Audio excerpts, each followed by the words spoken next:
Hey, what's up guys? I'm in uptown Sedona right now. Some little shops right there.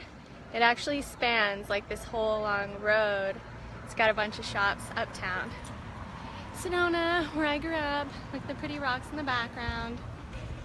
I'm super excited to be talking about today's topic. If you have ever struggled with the fear of failure and pursuing your dreams, this talk is totally for you. Hey, welcome. What's up, guys? Hi, James. Welcome, welcome. Say what's up in the comments. I want to see who's here.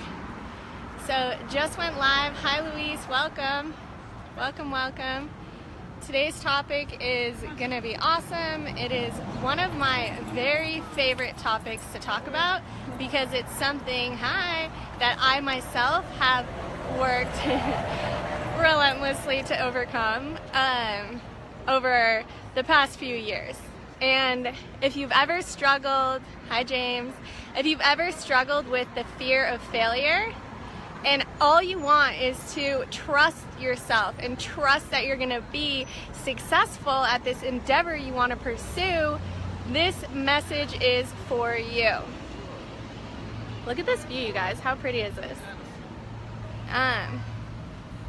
Awesome.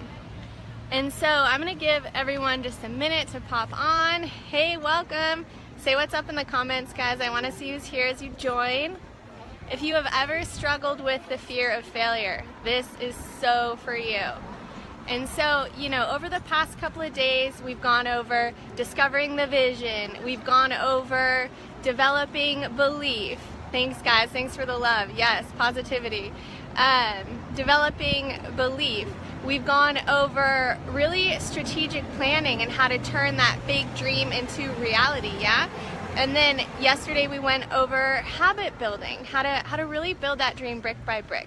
And what I see hold people back a lot that I know I really had to work a lot at was overcoming this fear of failure. And you guys, who struggles the most with the fear of failure? Perfectionists, high achievers, people who want to get it right on the first try. Deanna, welcome. So good to have you here. So yeah, what we're talking about right now, if you have ever struggled with the fear of failure, if you are a high achiever, if you are a perfectionist, I feel you. Yeah, you can identify with this, right? Holly, welcome. Thanks for the love, girl. So good to have you here. So yeah, we're talking about if you've ever had the fear of failure, if you are a perfectionist, if you're driven, if you're a high achiever. Hamlet, welcome. So good to have you here. So trusting yourself to be successful, right? Because I see fear of failure hold so many people back, and I know it was one of my biggest things to overcome. Holly says, this is totally me. My issue is lack of belief right now, but I had a breakthrough around it. Heck yeah, Holly. So amazing. I'm so happy to hear that. And that's it, because you guys, it takes a lot of courage to pursue those big dreams and callings. Oh my gosh, Mary Street. So good to have you here. Welcome. It's been a few years. So we're talking all about how to trust yourself to be successful. So if you're here, if you've ever struggled with the fear of failure, chances are you are a high achiever, you have really struggled with perfectionism, and so we're gonna talk about this now.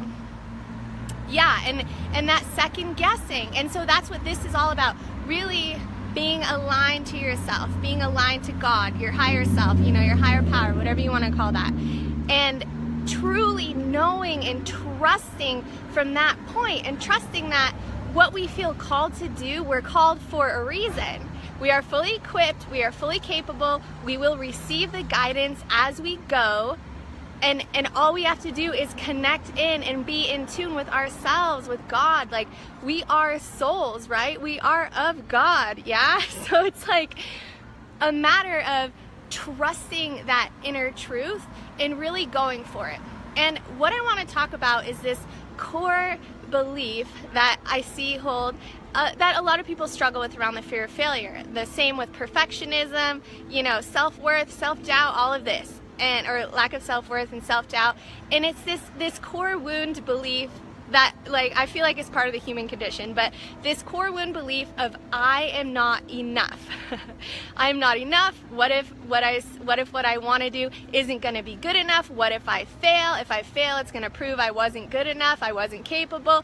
You know, all of these thoughts, right, that aren't aligned with our highest truth and knowing, right? And it's like, where did those come from?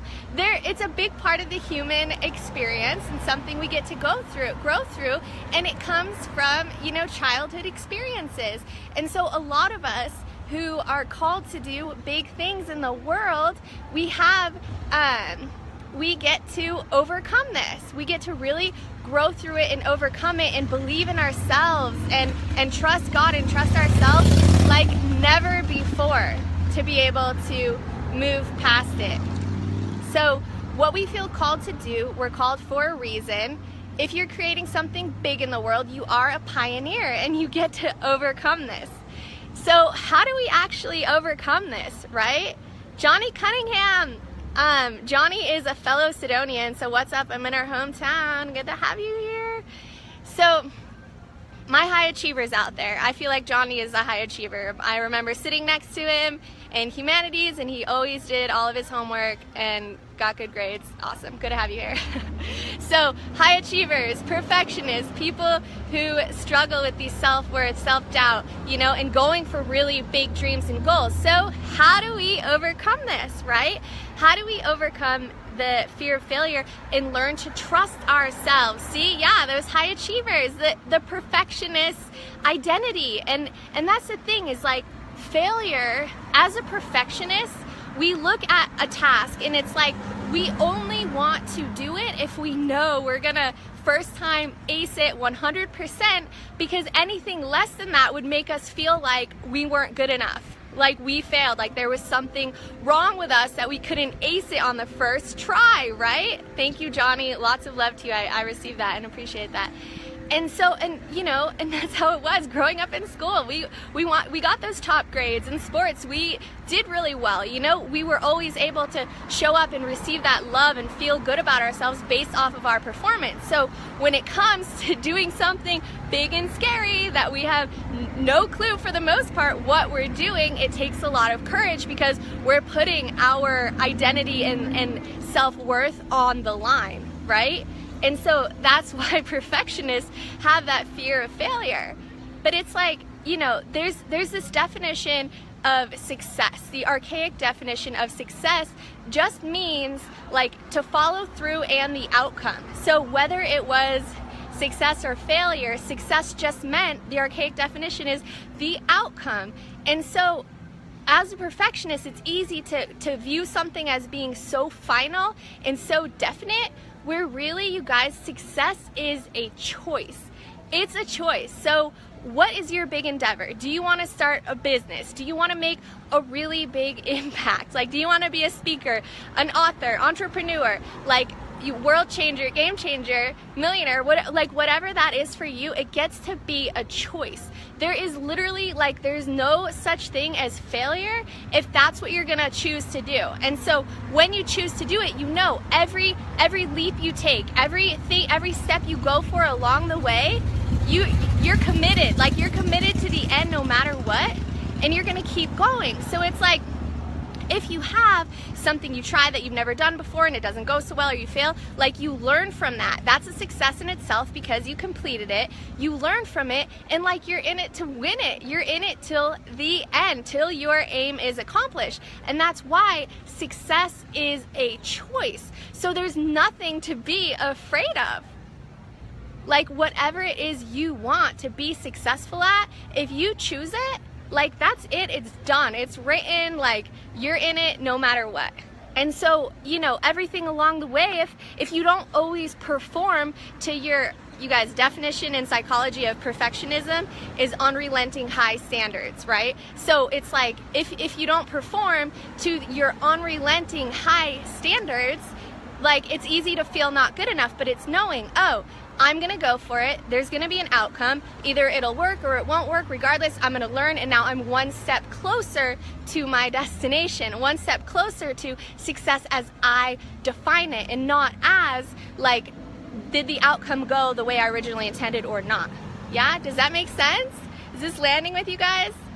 Give me some love, give me some hearts and likes. Alex Vale, what's up? It's so good to have you here. Another fellow Sidonian. We went hiking last weekend. It was super fun. Good to have you here, Alex. Alex has an awesome dream and vision too that he shared. Thanks for the love, Holly. I'm so happy this is landing with you. And so, you know, now that we've discussed that, awesome, James. I'm super happy to hear that, and I love seeing all the hearts. Holly, just so much love to you. I received that. Thank you. Thanks for all the likes and hearts, guys. I love those wow faces too. That's hilarious. Okay, so now what are some tools where we can work on actually growing that trust? Because that's really, it's a trust in ourselves. It's a trust in our connection with God and our higher selves to be able to be guided and keep going and do what we're called to do, and know inside of us that whether the aim that we had went the way we thought it would or didn't, regardless, it's a success because it has an outcome that we get to grow from. We're deciding no matter what, we want the final end result, our vision, our goal, our dream, right? So that success is a choice. We're doing that no matter what, right? So how do we get to always know, I am enough, I love myself, I'm worthy, no matter what happens around me, like no matter what the performance looks like from the outside, like I know I'm enough and I know I'm freaking in it to win it. Yeah, so what are, is this good? Is this helping? So what are some tools? Okay, a few different ones. One, actually connecting to our soul, because really we are our soul in a human body, right? A human body with a mind, a body, the ego, all of this. But like who we really are is our soul. So who we really are is that connection to God, to our higher selves, all of that, right? So one of the most fundamental ways to be in tune with that and trust ourselves is meditation. And whatever you want to call that. It can be meditation, it can be prayer, it can be time with God, you know, however you want to say it. But it's spending that quiet time to go within, to focus on the heart, to focus on the connection above, and just be with ourselves. So meditating 5 minutes every day, just closing your eyes, breathing in, putting your hand on your heart so you can feel, so your soul is like, hey, I love you, like I'm in here. Like whenever I put my hand on my heart, I just feel love, because it's like, I know this is my soul, I am my soul, and I'm connecting with myself. And I know because I am of God, I can only be divine and all things amazing, right? And this human experience is ultimately, this is gonna sound deep or maybe out there, but it's like an illusion. Ultimately, it's this human experience, right? And we're learning and growing, but like who we are is our soul, is that divine part of us. So it's getting to connect to that, our inner truth, every single day for at least 5 minutes, yeah? And that's it. And so like, that's the most important. I'm gonna share 2 other things that I feel like will be really beneficial and really helpful. So connecting with our soul. Also, you guys, honoring our feelings. Honoring our feelings. Never making ourselves wrong, never invalidating ourselves, never beating ourselves up or judging ourselves. The reason that causes pain in our heart is because our soul feels rejected when we do that. Our soul is only divine truth, knowing, love. That's it. That's absolutely it. So it's like when we think that we've made this mistake in the world or didn't show up well enough or whatever, like, and then we turn on ourselves and reject ourselves, that causes pain. And when we tell our emotions like, no, you're not right, or you're not worthy of being heard, or whatever, like that's what makes us feel unworthy. And that came from childhood conditioning, you know, early experiences, childhood, homeschool, whatever that was, maybe even more later in life. But it's really knowing we get to honor those feelings. That's our soul communicating with like the human part of us. And so we get to honor that and listen, like, what am I feeling? What does that feel like in my body right now? Like, how would I describe it? And then surrounding that feeling with love, taking a deep breath and asking, like, what do you want? Like, what do you need? Where is this feeling coming from? And listening, and you're gonna hear answers. Like, I remember early on, like when I first started learning how to connect to my soul back in January, my soul was like, I want the right to be wrong. I want the right to make mistakes. I want the right to be cared for. connected to. Like, I want to go hiking every week, like all of these things. And I was like, cool, I get to honor that. And that feels good. And like, I trust myself, I love myself, I know myself. And that's where that self-worth and self-value comes from, and knowing I'm enough, I'm already enough, regardless of that outer performance. Is this helpful for you guys? James says, let me see if there are any others. Oh, Rebecca, Bradley, so good to have you here. And James says, getting deep into the core, experienced that last night. Heck yeah, James, that's a beautiful and amazing. I'm so happy to hear that. So it's really taking that time to connect to ourselves and listen to ourselves, and then also knowing success is the outcome, and we get to choose the ultimate, like however we define success, what we feel called to do, what we want to experience and create in life. We get to choose that, and that's a no matter what. So whatever happens between here and there is learning and steps and growth, and we just commit. We're in it. Success is a choice. We're going to connect to, honor, and love ourselves no matter what. Awesome? Is that helpful? I'm so glad. Give me some hearts and love, you guys. I want to know. And let me know if you have any questions. I hope that was super helpful for you. I see the numbers going up, so if you're hopping on right now, we're just wrapping up. Feel free to catch the replay. If you guys have any questions, I hope I wasn't covering the mic right there. I just had my hand on it. If you guys have any questions, put them in the comments. I'll go back and answer them. And yeah, this is step 5. Today is day 5, so this is what I call the self-love system. It's all about overcoming that fear of failure, learning to trust ourselves to be successful, knowing it's all a choice. Awesome? Awesome, awesome. And if you guys are ready to go for that big endeavor and you want more support, like reach out to me, PM me, comment below, and I'll connect with you and like, let's talk. I want to hear what your vision is, what you're up to, what you're going for, and see how I can support you in your journey. Awesome. And I hope that was so helpful. Just so much love to you guys. And I look forward to seeing you soon. Also, I know some of you in here are in creative visionary leaders. If this message resonates with you, I invite you to my group where I do a weekly masterclass. It's a live stream teaching, and we dive really deep there, and I invite you to come on and join that. James, amazing. Oh, so happy to hear that. You are so welcome. And thank you everyone for taking the time out of your day to be here, to show up for yourself, love yourself, and support yourself along your journey, and spend some awesome time with me. So much appreciation, lots of love, and mwah, I will see you guys next time. Bye. And DJ Frankie Wild, so good to connect with you. I just wrapped up, so please catch the replay. Tons of love to you, and we will connect soon. All right, bye guys.